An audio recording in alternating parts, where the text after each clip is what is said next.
Present, sir. The fact that let's get to what we've been talking about just a while ago, about BRICS, about the alternatives, about strengthening forums in a multipolar world. How do you realistically see BRICS, which many are now envious of or question the whole bloc? How do you see it realistically function as a force to reckon with? Well, the BRICS was one of the most important things that were created in the last 3 decades. It's important for you to remember that we have the G7 that's been working in the defense of the richest countries, defending their policies. You have the G20 that was created on the occasion of the economic global financial crisis of 2008, that was created in the heart of the U.S. And then you have the BRICS, that is representing Global South. So it's something new because of the Global South and having countries like India and China, just these 2 countries carry half of the population of the world. If you include Indonesia, more than half of humanity is participating at the BRICS. You're going to have a good percentage of those that participate in the BRICS, and then you can establish a new dynamics of trade policy, cultural policy, and in the relationship between the states. So that's why I advocate for multilateralism, because after the Second World War, multilateralism allowed that we could have the quest of a harmony between the nations so that we can avoid conflicts, because every war starts with a trade war. And so we don't need trade wars. Brazil does not wish a second Cold War. If the first Cold War was between the U.S. and the Soviet Union, we don't want another Cold War between China and the U.S. Brazil wants to trade with the U.S., wants trade with China, with India, with Russia, with Bolivia, and with all countries in the world. And I'm in favor of free trade, multilateral, and harmony between the nations. It's necessary that we should learn to respect the sovereignty of the territory, the cultural sovereignty of the peoples, of the countries. And so that's why I am a very strong advocate for BRICS. BRICS is something new, and it established relationship between new nations. We created a bank, the new development bank of the BRICS, that has to work in a different way from other international institutions like the IMF or World Bank. We don't need to continue to copycat everything that happened in the 20th century. We can innovate due to the 21st century, due to the needs of civil society and the advances of society. The BRICS is this hope. This is the expectation that we have. And if everything goes well, I will be here once again in India to participate in the BRICS summit meeting that is being organized by the Indian government. But given the differences which are there within this grouping, how do you plan to bridge it? How do you propose to bridge it? Com que se fortaleça o BRICS, presidente. BRICS will strengthen itself and making the right decisions. For example, when President Trump imposed universal tariffs to all countries, I had a BRICS meeting through teleconference so that we can make a statement that it was not correct, the behavior of the President of the Republic, like the U.S. President, to impose in a unilateral tariffs. And I think that the BRICS made it clear about Gaza too. BRICS also made statement about Russia and Ukraine, because we condemn the invasion, the territorial invasion of Ukraine. We condemn very strongly all the killings that happened and genocide in the Gaza Strip. And that's why it serves BRICS serves for besides increasing trade. We had the IPSA before BRICS. IPSA was India, Brazil, and South Africa. IPSA. Right, but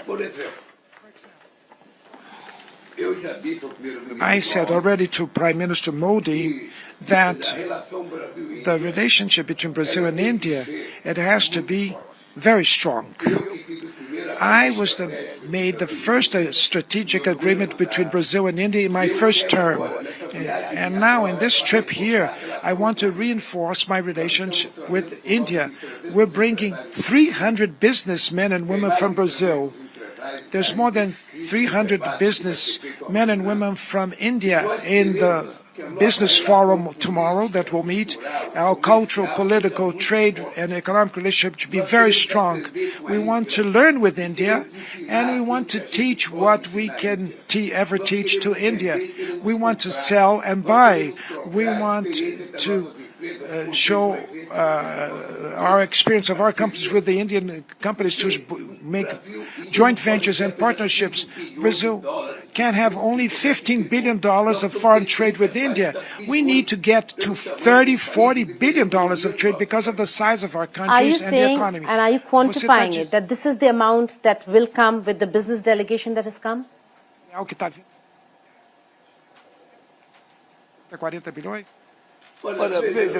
Well, no one cannot buy what it does not know.